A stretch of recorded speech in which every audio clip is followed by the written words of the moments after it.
So normally I don't do a whole bunch of film sessions on players who are not on the team already, but I think I just got a handful of thoughts, just a handful of interesting thoughts. I mean, because I was watching the film on Clowney, and he's the one with the hair. He's number 90. You can't miss him. He's right there. Um, and I was just kind of watching film on him, just kind of get an idea because I do keep up with the news. I am aware of what the news is on Clowney and his possible situation with Dallas. He said it's either going to be Dallas or the Saints. And honestly, 9 times out of 10, that just means it's going to be the Saints. The Saints are a little more, I would say, a little more aggressive than us when it comes to acquiring players, especially like big name guys. Like the Saints are more likely to go get somebody than we are, but I think it's interesting for a handful of reasons. I just kind of want to, just give my thoughts about this. So it's kind of like a soliloquy, but I was watching film, so just peep what I got to say for a minute. Just peep. But it's interesting because Dak's number makes this interesting, right? Because first of all, regardless, I think Clowney would be able to be afforded regardless. You know what I mean?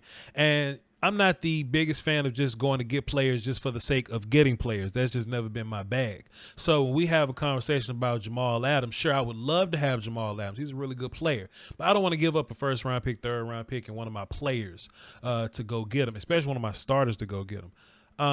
But if you think about Jadeveon Clowney, we wouldn't have to give up any draft capital. We'll just have to go get him and pay him. So the issue comes into, the number. What do you pay Jadeveon Clowney? Well, if it's going to be a 1-year deal, I'm fine with that, right? I don't want to get in a situation where it's like a salary cap hell deal to where Jadeveon Clowney's on our team for 4 years and we don't know what the hell to do with him. That's a weird situation.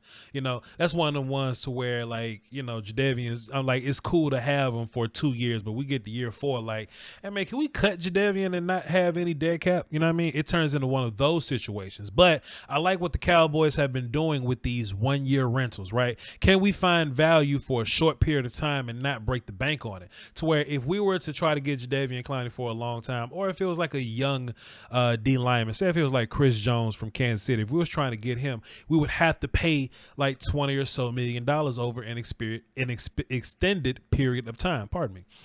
And even with the whole Adams thing, right? Jamal Adams. Sure, we'll have to give up 2 picks and a player maybe to go get, to go get him. But then that's going to turn into $16 million over a handful of years. And that turns into salary cap hell because you just got to pay for a guy over a long period of time that you didn't plan on paying for at first, right? That's the problem with that. But Jadeveon Clowney, if you just want to come in for 1 year and we ain't got to worry about you after that, that sounds like a pretty good deal to me, and I don't have to give up any draft picks to do it. If we had to trade a first round, if we had to trade a second round pick to get Randall Cobb last year, I'd kind of been pissed off about it, right? Or we only got Bennett, we only got Quinn for like a 5th round pick, 6th round pick. I'm fine with that. It was a cool little dollar amount. It was $6 million for Quinn, $8 million for Bennett or whatever, and they got the little day 3 picks, and we moved on with our life. We got what I would say low cost production out of these people, and I was cool with that, right? We didn't have we didn't give up any day 1, day 2 picks, and I felt great. I felt good about that. So now we're at this place with Jadeveon Clowney, to where we don't have to give up any. They hold my boy on that play. Damn, y'all saw that? Y'all saw him holding my guy Clowney on. Wait a minute, check out your boy Clowney right there. Y'all just gonna see him hold Clowney. That probably would have been a sack, man. But perpetrate. Look at you. Come on, son.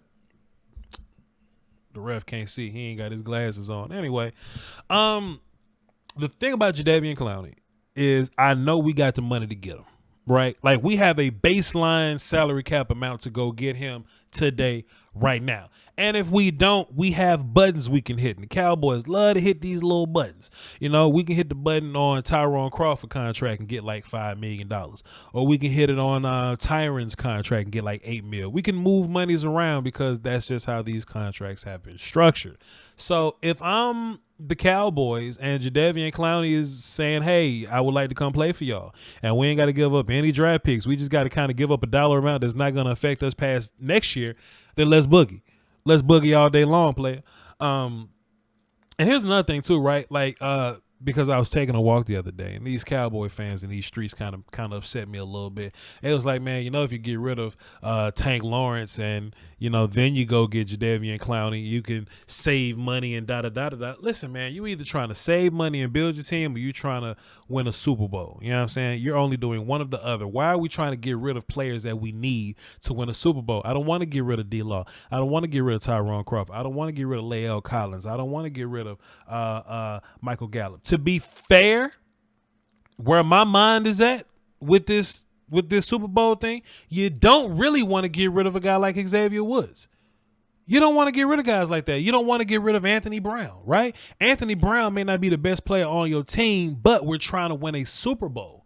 And if anything were to happen to one of your starting corners, you may need Brown more than you did at first. Keep your guys. Keep you guys and quit bugging, man. So my thing is, I'm not trying to get rid of DeMarcus Lawrence to add Jadeveon Clowney any kind of way.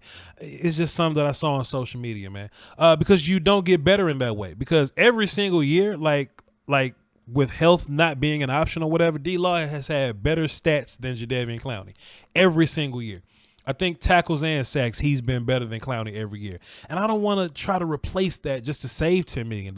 Now, what will I do? I will put myself into more of a hole in my salary cap, but it won't mean anything past this year. But I'll put myself deeper in a hole to have Clowney and D-Law.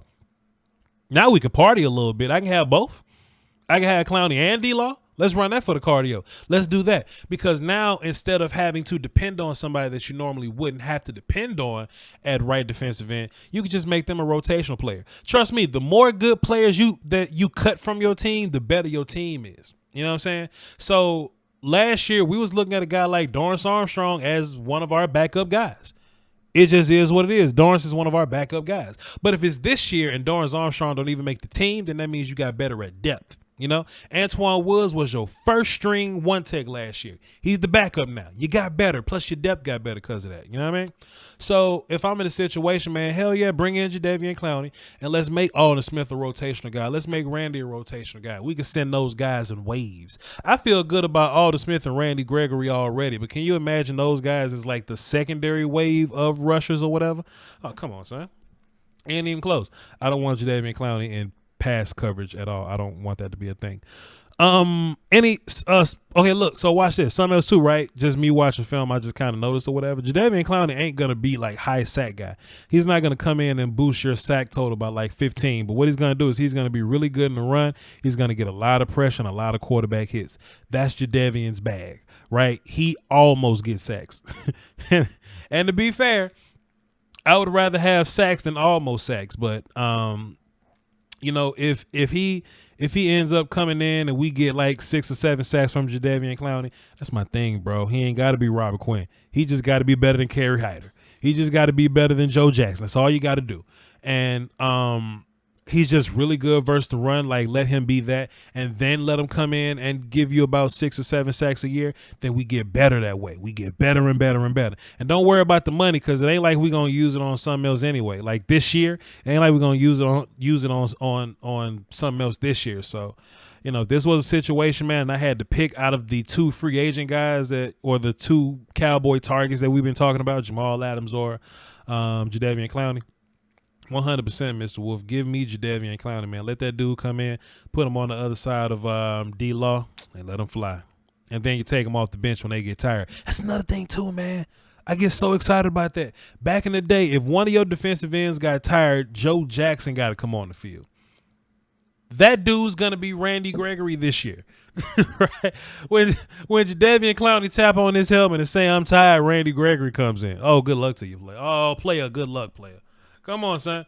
We just got to go knock on Roger Goodell's door and ask him what the hell the holdup is, and we'll be good to go. All right? I ain't want to hold y'all too long, man. Just wanted to put some content out and just to, kind of keep y'all current on this thing. I'll be dropping this during the holidays. 9 times out of 10, I'm on vacation right now. You know what I'm saying? And hopefully Jadeveon Clowney ends up being a Cowboy, and then I'll do a more technical film analysis. All right, y'all hold it down for the Doski Woski and Peasky Wheesky, man. Shouts out to my Patreon people, PayPal, Cash App people. Salute to those that have purchased some merch. Y'all are a big help as well, and follow me on Twitter, VOCHLOMBARDI. Y'all hold it down for the Doski Woski and Peasky Wheesky, man. The YouTube Illuminati is taking money away from your favorite content creators, and people often ask the best way to support the channel directly. I tell them that's subscribing to my Patreon. Just $1 a month would increase production and the frequency of uploads. Basically, that means more content for you. For less than a bag of almond M&Ms, you can support the channel, call dibs on requests for future videos, and you can have access to Patreon exclusive material like my throwback film sessions. That's patreon.com/Voch Lombardi. I appreciate the support. Doski Woski. Salute.